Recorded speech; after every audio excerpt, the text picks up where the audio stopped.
नमस्कार, आप देख रहे हैं प्राइम टीवी और मैं हूं आपके साथ मुस्कान अजमानी। बुलेटिन की शुरुआत इस वक्त की बड़ी खबर से होगी, जहां तीसरे चरण का चुनाव खत्म होते ही अब सभी पार्टियों ने चौथे चरण पर फोकस करना शुरू कर दिया है, जिसके लिए 13 मई को वोटिंग होगी। चौथे चरण में शाहजहांपुर, लखीमपुर खीरी, सीतापुर, हरदोई, मिश्रिक, उन्नाव, फर्रुखाबाद, इटावा, कानपुर, अकबरपुर और बहराइच सीट पर वोटिंग होनी है। इसी बीच अब केंद्रीय गृह मंत्री अमित शाह लखीमपुर खीरी, हरदोई और कन्नौज लोकसभा क्षेत्र में जनसभा करेंगे। तो चौथे चरण के रण में आज केंद्रीय गृह मंत्री अमित शाह हरदोई के साथ ही लखीमपुर खीरी को साधने की कोशिश करेंगे। वही अखिलेश यादव के गढ़ में भी कन्नौज में हुंकार भरते हुए नजर आएंगे। 2014 और 2019 में कन्नौज सीट से अखिलेश यादव की पत्नी डिंपल यादव चुनाव जीतती हुई आ रही हैं, लेकिन मुलायम सिंह यादव के निधन के बाद डिंपल यादव ने हुंकार भरी थी। इस दौरान डिंपल यादव मैनपुरी से चुनावी मैदान में उतरी थी। तब एक भारी बहुमत के साथ उपचुनाव डिंपल यादव ने जीता था। अब 2024 की बारी है और 2024 में भी मैनपुरी से डिंपल यादव चुनावी मैदान में थी, जहां तीसरे चरण में वोटिंग हुई है। वही अब इस सीट से खुद अखिलेश यादव ने मोर्चा संभाल लिया है और अखिलेश यादव यहां से लोकसभा का चुनाव लड़ने वाले हैं।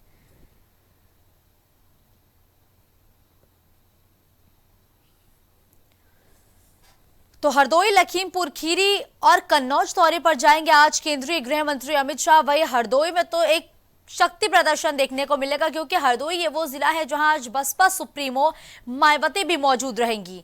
इसके साथ ही आज हरदोई में केंद्रीय गृह मंत्री अमित शाह मौजूद रहेंगे, विशाल जनसभा को संबोधित करेंगे। चूंकि हरदोई की जनता ने 2014 में समाजवादी पार्टी को जीत का सेहरा पहनाया था, लेकिन 2019 में समीकरण बदले, माहौल बदला, मुद्दे भी बदले और 2019 में यह सीट भाजपा के पास चली गई। अब देखते हैं इस बार समीकरण क्या कहता है। अब सीधा रुख करेंगे अभिनव का, जो ज्यादा जानकारी के साथ, माफ कीजिएगा, वैभव का। वैभव जुड़ चुके हैं। वैभव, देखिए आज केंद्रीय गृह मंत्री अमित शाह यूपी के 3 अलग अलग जनपदों के 3 अलग अलग लोकसभा सीटों के दौरे पर जा रहे हैं। क्या कुछ कार्यक्रम आज उनका देखने को मिलेगा, क्या तैयारियां हैं?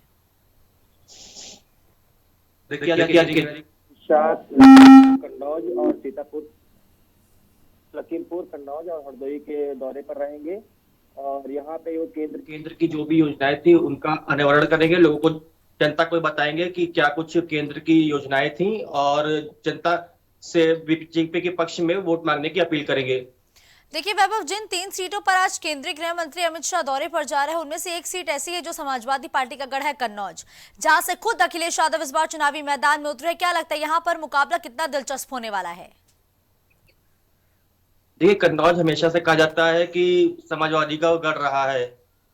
यहाँ पहले डिंपल यादव चुनाव लड़ती थी। जब डिंपल यादव चुनाव हार गई थी 2019 में, वहां से फिर बीजेपी के सुब्रत पाठक चुनाव जीते थे। इसी को देखते हुए आज फिर से गृह मंत्री अमित शाह। बिल्कुल, देखिए वैभव, अगर हम इस सीट की बात करें तो एक तरफ समाजवादी पार्टी के सामने विरासत को बचाने की चुनौती है और वही बीजेपी के सामने चुनौती है समाजवादी पार्टी के गढ़ को पूरी तरीके से सेंधमारी करके ढाने की। क्या लगता है कौन ज्यादा कामयाब होगा? इस वक्त मैनपुरी के चुनाव में तो संपन्न हो चुके हैं, वो भी समाजवादी पार्टी का गढ़ है, लेकिन अब जो समाजवादी पार्टी का दूसरा गढ़ है कन्नौज, यह मजबूत परिस्थिति में कौन नजर आ रहा है? देखिए, ऐसा कहा जा रहा है कि कन्नौज में कहीं ना कहीं समाजवादी पार्टी ही काफी मजबूत होती हुई नजर आ रही है, क्योंकि ऐसा कहा जा रहा है जो वहां पे सिटिंग जो सांसद हैं सुब्रत पाठक, उन्होंने कहीं ना कहीं जनता के लिए कुछ खास काम नहीं किया है। इसी को लेके कहीं ना कहीं समाजवादी पार्टी वहां पे मजबूत होती हुई नजर आ रही है। बिल्कुल ठीक है, धन्यवाद वैभव हमारे साथ इस खबर पर जुड़ने के लिए।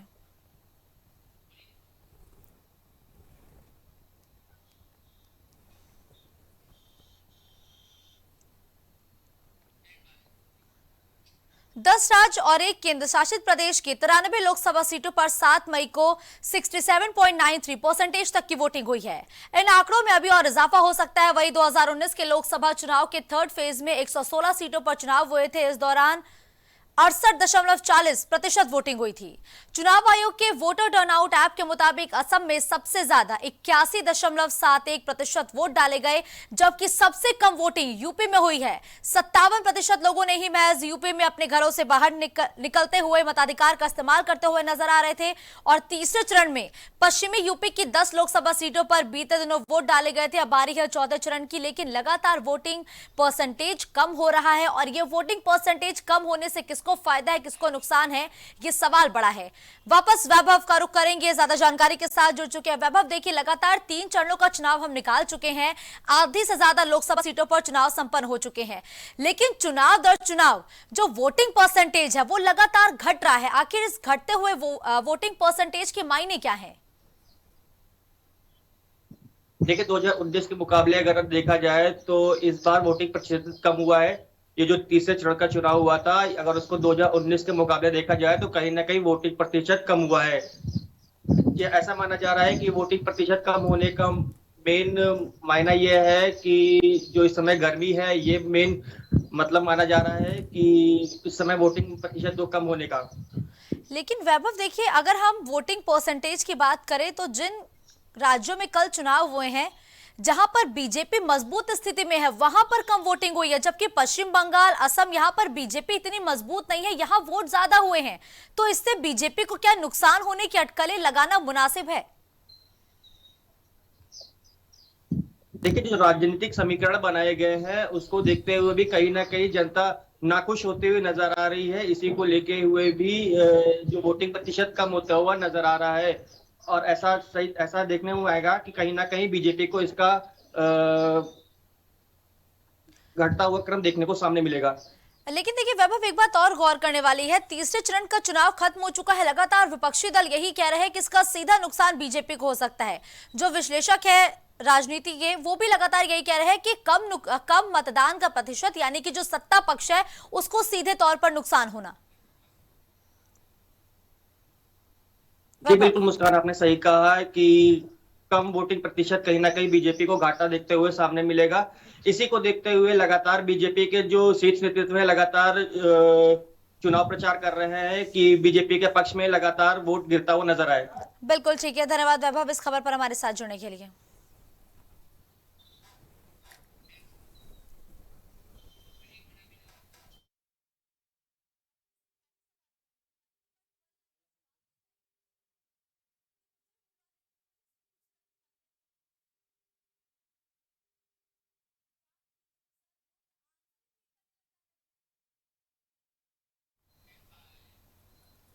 बसपा प्रमुख मायावती ने अपने भतीजे आकाश आनंद से सभी जिम्मेदारियां छीन ली हैं। बसपा प्रमुख ने मंगलवार रात तकरीबन 10 बजे आकाश आनंद को उत्तराधिकारी और नेशनल कोऑर्डिनेटर पद से हटा दिया और यह एक्शन तीसरे चरण की वोटिंग खत्म होने के बाद लिया गया है। आकाश ने पिछले दिनों एक के बाद एक भाजपा पर जमकर जुबानी वार किए थे। इस एक्शन को उसे भी जोड़कर देखा जा रहा है। तो किस तरीके से आकाश आनंद लगातार बयानों के जरिए बीजेपी पर हमलावर रहे थे, एक बार वो सुनते हैं। युवा साथी झेल रहे हैं ये पेपर लीक होने का। बताइए साथियों, कौन सा महीना होता है जब पेपर लीक नहीं आता? पेपर लीक की खबरें कब नहीं आती आपको? कोई ऐसा महीना जाता है कि नहीं जाता है? बताइए। चलाता है साथियों, इन सरकारों ने, भाजपा की सरकार बुलडोजर की सरकार नहीं, यह आतंकवादियों की सरकार है। अपनी आवाम को गुलाम बनाकर रखा है। ऐसी सरकार का समय आ गया है अब खत्म होने का। और यहां पर बहुजन समाज पार्टी की सरकार बनाकर, बहन जी को प्रधानमंत्री बनाकर यहां पे उत्तर प्रदेश में बहुजन समाज पार्टी का राज कायम करने का। तो काफी लंबे विचार विमर्श के बाद अब मायावती की तरफ से यह फैसला लिया गया है। चूंकि मायावती ने खुद ही आकाश आनंद को अपना उत्तराधिकारी उत्तराखंड में हुई बैठक के दौरान घोषित किया था, लेकिन बीते दिनों मायावती के ट्वीट ने बसपा खेमे में खलबली मचा दी। राजनीतिक गलियारों में हलचल मच गई है कि आखिर ऐसी क्या वजह रही जो बसपा सुप्रीमो को इतना बड़ा एक्शन लेना पड़ा। ज्यादा जानकारी के साथ अभिनव जुड़ चुके हैं। अभिनव, देखिए 2023 की ही बात है जब मायावती ने आकाश आनंद को अपना उत्तराधिकारी घोषित किया था और साथ ही कई बड़ी जिम्मेदारियां सौंपी गई थी, लेकिन एकाएक मायावती ने आखिर इतना बड़ा फैसला लिया। इस फैसले के सियासी मायने क्या निकाले जाएं?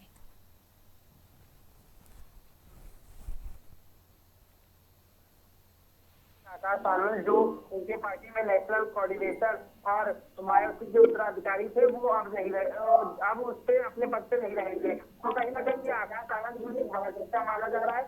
आपको बता दें कि आकाश आनंद मायावती ने उत्तराखंड में हुई के बाद अपना उत्तराधिकारी नियुक्त किया था और उनको नेशनल कोऑर्डिनेटर का पद दिया गया था।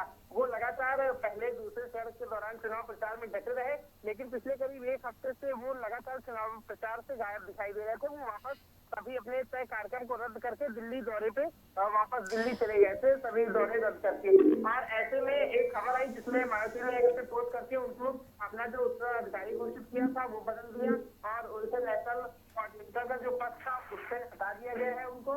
इसके अलावा बात की जाए तो आकाश आनंद के जो पिता है वो हालांकि जिस पद से पहले थे उस पद से बने रहेंगे और मायावती ने आकाश आनंद को राजनीतिक रूप से माना, ये उन्होंने अपने एक्स पर पोस्ट करके स्पष्ट कर दिए थे। तो कहीं ना कहीं मायावती, लेकिन देखिए अभिनव, जिस तरीके से लगातार आकाश आनंद बीजेपी के खिलाफ हमलावर थे, कभी वो बीजेपी को आतंकवादियों की सरकार बता दे रहे थे, कभी वो बुलडोजर को लेकर, पेपर लीक को लेकर हमलावर थे, उसके बाद लगातार ये कयास लगाए जा रहे थे कि आकाश आनंद पर बसपा एक बड़ा एक्शन ले सकती है। तो क्या ये बीजेपी के खिलाफ बयान देने का जो नतीजा है ये है आकाश आनंद को जिस तरीके से हर पद से हटा दिया गया है?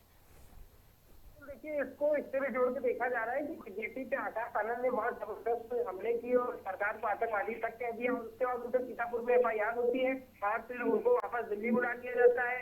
तो और जो सपा है वो लगातार इस दौरान बसपा पे हमलावर है, वो बीजेपी की बी टीम बताने में जुटी हुई है बसपा को, क्योंकि आपने जौनपुर में देखा किस प्रकार से धनंजय सिंह का टिकट काटा गया। वहाँ पे क्षत्रिय प्रत्याशी बीजेपी ने उतारा था, क्षत्रिय प्रत्याशी के बाद क्षत्रिय प्रत्याशी जो है बसपा ने उतार दिया था। ऐसे बीजेपी की बहुत मुश्किलें वहाँ बढ़ गई थी। अब लेकिन बीएसपी वहाँ पे बैक पे आ गई है। इसी तरह बस्ती में बात करें, ब्राह्मण प्रत्याशी बीजेपी ने भी उतारा था और बसपा ने भी वहाँ ब्राह्मण उतार दिया था। तो ऐसे में बीजेपी की मुश्किलें वहाँ भी बढ़ी थी, लेकिन बसपा ने वहाँ से भी अपना प्रत्याशी बदल दिया। तो लगातार जो राजनीतिक गलियारों में खबर है वो यही है कि बसपा क्या बीजेपी की बी टीम के रूप में काम कर रही है, जहाँ बीजेपी को घाटा होता दिखाई दे रहा है वहाँ पे। बिल्कुल अभिनव, आपने ठीक कहा कि लगातार विपक्षी दल यही आरोप लगाते हैं कि बसपा बीजेपी की बी टीम के तौर पर काम कर रही है। अब जिस तरीके से मायावती ने आकाश आनंद पर एक्शन लिया है, क्या लगता है विपक्षी दलों की क्या प्रतिक्रिया मिल सकती है कि क्या वाकई बसपा बीजेपी की बी टीम बन चुकी है? बिल्कुल, देखिए विपक्षी दल तो लगातार बसपा पे हमलावर है। कल सपा प्रमुख अखिलेश यादव ने भी कहा कि बसपा को वोट मत देना, ये वोट खराब कर देंगे और ये बीजेपी से मिले हुए हैं, क्योंकि मैनपुरी में भी देखिए सपा का गढ़ माना जाता है और ये लगभग हर जगह पे सपा और कांग्रेस का जो इंडिया अलायंस है इसको देने की ज्यादा कोशिश मायावती की दिखाई दे रही है, बल्कि सत्ताधारी पार्टी बीजेपी से मुकाबला करने की जगह। तो कहीं ना कहीं इसको लेकर विपक्षी पार्टी लगातार बसपा पे हमलावर भी है और बसपा कुछ ऐसा कर भी रही है जिससे ऐसे कयास लगाए जा रहे हैं, ऐसे उन पे आरोप लगाए जा रहे हैं कि वो बीजेपी के साथ मिली है। वरना जौनपुर और बस्ती दो जगह पे भारतीय जनता पार्टी के लिए बहुत मुश्किल होने वाली थी लोकसभा चुनाव में, जिसको बसपा ने कम कर दिया है। बहरहाल देखने वाली बात रहेगी कि बसपा आगे के चुनाव में क्या करती है, क्या वो कहीं और फिर से प्रत्याशी बनती है या यूं। नेशनल कोऑर्डिनेटर और उत्तराधिकारी के पद से तो अब मायावती ने खुद ट्वीट करते हुए आकाश आनंद को सभी पदों से हटा लिया है। अब मायावती के पास या बसपा के पास अगला ऑप्शन क्या है? अगर आकाश आनंद नहीं तो कौन? बिल्कुल, देखिए अब मायावती फिर अकेले चुनाव प्रचार कर रही है। आज हरदोई और मिस्टिक में मायावती जो है वो चुनावी प्रचार कर रही है और आकाश आनंद अच्छा चुनाव प्रचार संभाल रहे थे बहुजन समाज पार्टी का। सरकार पे जरूर वो करारे हमले करते थे, लेकिन अब बसपा ने उनको किस लिए हटा दिया है, उनके किस बात की जो सजा है वो दी गई है, क्योंकि सीतापुर में पहली FIR भी उनको बसपा के चुनाव प्रचार के कारण ही नहीं हुई उनसे। तो ऐसे में बसपा ने उनकी इतनी सख्त कार्रवाई क्यों की है, क्या इसके पीछे बसपा का माइंडसेट रहा होगा, ये आने वाला समय बताएगा। या हो सकता है कि किसी और नेता को बसपा लॉन्च करे आने वाले चुनाव में, क्योंकि बिल्कुल ठीक है, धन्यवाद अभिनव इस खबर पर हमारे साथ जुड़ने के लिए।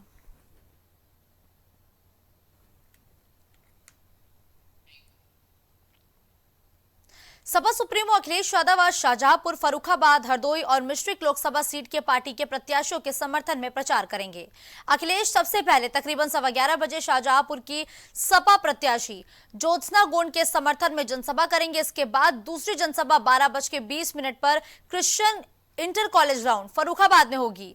यहां से डॉक्टर नवल किशोर शाह समाजवादी पार्टी के प्रत्याशी है। वही तीसरी जनसभा हरदोई में होगी समाजवादी पार्टी की और समाजवादी पार्टी के प्रत्याशी उषा वर्मा के समर्थन में आज दोपहर तकरीबन 1:30 बजे लखपेड़ा बाग मेला मैदान में अखिलेश यादव जनसभा करते हुए नजर आएंगे। चौथी जनसभा मिश्रिक में सपा प्रत्याशी संगीता राजवंशी के पक्ष में दोपहर 2:30 बजे होगी और संडीला में अखिलेश यादव जनसभा को संबोधित करेंगे। तो शाहजहांपुर, फर्रुखाबाद और हरदोई में आज अखिलेश यादव की मौजूदगी रहेगी। इस दौरान गठबंधन और समाजवादी पार्टी के प्रत्याशियों के लिए वो लोगों से अपील करते हुए नजर आएंगे और जनसभाओं के जरिए लोगों को समाजवादी पार्टी के पक्ष में वोट देने की अपील भी आज अखिलेश यादव की रहेगी।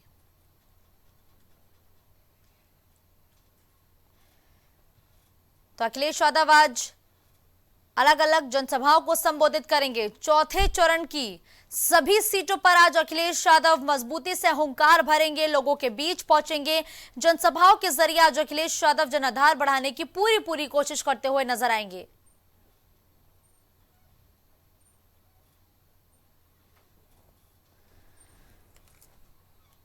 तो शाहजहांपुर, फर्रुखाबाद, हरदोई, ये कई ऐसी सीटें हैं जहां पर आज अखिलेश यादव दौरे पर पहुंचने वाले हैं, जनसभाओं को संबोधित करने वाले हैं, जिसके लिए तैयारियां पूरी कर ली गई हैं।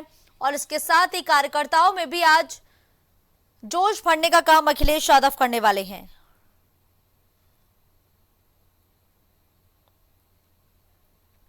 तो जहां एक तरफ बीजेपी के तमाम नेता दमखम से चुनावी प्रचार में जुटे हुए हैं, तो वहीं अखिलेश यादव भी पूरा दमखम दिखा रहे हैं। हृदेश कुमार फर्रुखाबाद से इस वक्त हमारे साथ जुड़ चुके हैं। हृदेश, देखिए आज सपा सुप्रीमो अखिलेश यादव फर्रुखाबाद के दौरे पर पहुंचने वाले हैं। क्या कुछ कार्यक्रम आज उनका फर्रुखाबाद में है, क्या तैयारियां की गई हैं? बिल्कुल, देखिए लगातार जो फर्रुखाबाद डॉक्टर नवल किशोर यहाँ से जो सपा के जो प्रत्याशी हैं, इंडिया गठबंधन के प्रत्याशी हैं, उन पर जो अखिलेश यादव हैं उन्होंने भरोसा जताया है और कहीं ना कहीं यहाँ की जो सीट भी है वो भी कहीं ना कहीं टक्कर दे रही है भारतीय जनता पार्टी के प्रत्याशी को। और ऐसे में बीते दिनों मुख्यमंत्री योगी आदित्यनाथ का कार्यक्रम हो चुका था, तो समाजवादी पार्टी को अपना जो कैडर वोट था या जो अपने वोटिंग जो लोग जो थे उनको कहीं ना कहीं इकट्ठा करने के लिए अखिलेश यादव का कार्यक्रम लगना बेहद जरूरी था और वो आज कार्यक्रम लगा है, जिसको लेकर समाजवादी पार्टी की जो लोग हैं उन लोगों ने पूरी तैयारियां भी की है।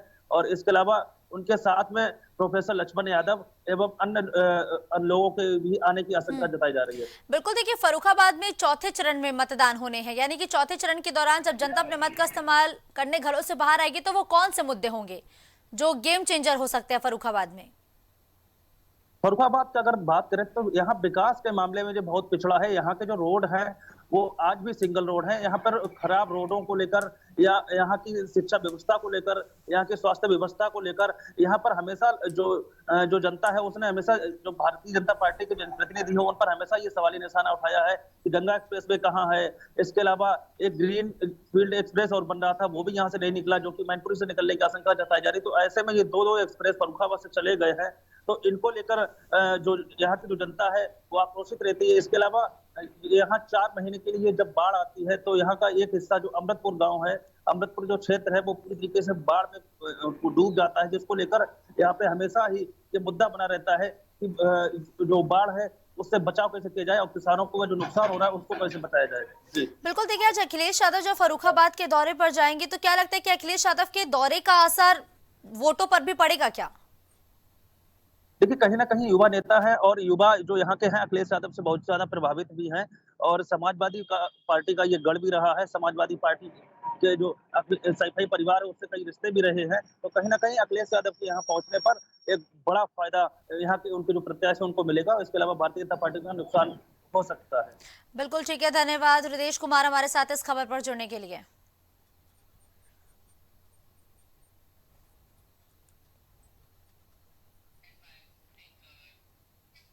तो लखनऊ में स्कूलों के पुख्ता सुरक्षा को लेकर हाईकोर्ट ने सख्त एक्शन लिया है। बेंच ने सरकार से जवाब मांगा है। स्कूलों के पुख्ता सुरक्षा को लेकर हाईकोर्ट सख्त नजर आया। हाईकोर्ट की लखनऊ बेंच ने सरकार से भी जवाब मांगा है। स्कूलों की सुरक्षा के लिए सरकार क्या कर रही है, हाईकोर्ट की तरफ से ये बड़े सवाल उठाए गए हैं। वही हाईकोर्ट ने एक बार फिर से यूपी सरकार से सवाल किया है और साथ ही 3 हफ्तों में सरकार से जवाब देने की बात कही गई है। स्कूलों की सुरक्षा को लेकर पीआईएल पर हाईकोर्ट ने सुनवाई की है। इस दौरान हाईकोर्ट की तरफ से यूपी सरकार से कई बड़े सवाल पूछे गए हैं और साथ ही साथ हाईकोर्ट ने 3 हफ्ते का समय सरकार को दिया है कि वो स्कूलों में सुरक्षा के लिए क्या कर रही है। और ये पीआईएल पर हाईकोर्ट ने सुनवाई की थी, जिसके बाद अब हाईकोर्ट की लखनऊ बेंच ने यूपी सरकार से जवाब मांगा है और जवाब देने के लिए महज 3 हफ्ते का समय दिया है। तो इस खबर पर ज्यादा जानकारी के साथ कलीम लाइव जुड़ चुके हैं। कलीम, देखिए, स्कूलों की सुरक्षा को लेकर पीआईएल पर हाईकोर्ट में सुनवाई हो रही थी। क्या कुछ था ये पूरा मामला जिस पर सुनवाई हुई है, और साथ ही साथ कोर्ट की तरफ से सरकार को क्या निर्देश दिए गए हैं? देखिए मुस्कान जी, जिस तरीके से बात की जाए आवासीय स्तरों में जो स्कूल खुले हुए हैं, तो उन स्कूलों को लेकर के साल 2018 में एक याचिका दायर की गई थी, और उस याचिका में साफ तौर से बच्चों को जो अच्छी सुविधाएं और इसके साथ ही जो आपदाओं से निपटने के लिए जो वहां पे सुरक्षा मुहैया कराए जाने की जो मांग थी वो रखी गई थी। और इस मामले को लेकर के जो सुनवाई हुई थी, उस सुनवाई के बाद अब जिस तरीके से बात की जाए, अगली सुनवाई जो है 26 जुलाई को होनी है, और उस 26 जुलाई को साफ तौर से सरकार की तरफ से अपना पक्ष भी रखने के निर्देश दिए गए हैं। अगर इसी मामले को बात की जाए, साल 2017 में जिस तरीके से एक पीआईएल दाखिल हुई थी, उसमें जो सुनवाई हुई थी, उसमें साफ तौर से जो बात की जाए डीआईओएस को एक नोडल अधिकारी नियुक्त करने के निर्देश दिए गए थे, जो इन सभी स्कूलों की निगरानी करेगा। जो प्राइवेट सेक्टर के जो स्कूल हैं, जो सरकार जो शहरी आवासियों के बीच में जो बने हुए हैं, वहां पर जो छोटे बच्चे पहुंचते हैं, उनको जो सुरक्षा व्यवस्था मुहैया कराई जाने की बात की जाए, तो उसको लेकर के क्या कुछ तैयारियां की गई या फिर क्या कुछ इंतजाम किए गए हैं। क्योंकि जैसा कि आपको मालूम है, कई स्कूलों में कई ऐसी घटनाएं हुई है जिसको लेकर के जो अभिभावक हैं वो भी आक्रोशित हुए थे, और आक्रोशित होने के बाद मुकदमे भी दर्ज कराए गए थे। और बिल्कुल, उसी के देखिए बाद कलीम, हाईकोर्ट ने तो सरकार से जवाब मांग लिया है, 3 हफ्ते का समय दिया है, लेकिन जब धरातल पर आप कलीम स्कूलों की सच्चाई देखते हैं, तो क्या वाकई आपको लगता है कि सरकार की तरफ से कोई पुख्ता ऐसे कदम उठाए गए हैं जिससे बच्चों की सुरक्षा को लेकर जो पेरेंट्स है वो परिपक्व रहे? की बात की जाए तो सुरक्षा के जो इंतजाम है वो किसी तरह के खास इंतजाम नहीं देखे गए हैं, क्योंकि चाहे बात की जाए अगर आपदा कोई आती है तो उससे निपटने के लिए अगर बात की जाए, या फिर जिस तरीके से स्कूलों के अंदर किसी तरह की आगजनी होती है तो उससे निपटने के लिए जो इंतजामों की बात की जाए वो भी खास इंतजाम नहीं देखे जाते हैं। क्योंकि अगर जैसा कि अगर बात की जाए कि जब स्कूलों में कोई घटनाएं होती है, यानी घटनाओं के साथ अगर बात की जाए, जो आग लगती है, तो उस आग लगने के दौरान भी वहां पर जो फायर के इंतजाम है वो भी वहां पर नहीं देखे जाते हैं, जिसके कारण जो है कई बार हादसे भी देखने को मिलते हैं। और उन्हीं हादसों से निपटने के लिए क्या कुछ इंतजाम है, उसको लेकर के सरकार से जो सख्त रुख हाईकोर्ट ने अपनाया है, और उसी आदेश पर ही जिस तरीके से 26 जुलाई को जो सुनवाई होगी, उसके आधार पर जो रिपोर्ट जाएगी, उसके आधार पर कहीं ना कहीं एक बड़ा कदम भी देखने को मिलेगा और सख्त कार्रवाई के आदेश भी दिए जा सकते हैं। बिल्कुल ठीक है, धन्यवाद कलीम इस खबर पर हमारे साथ जुड़ने के लिए।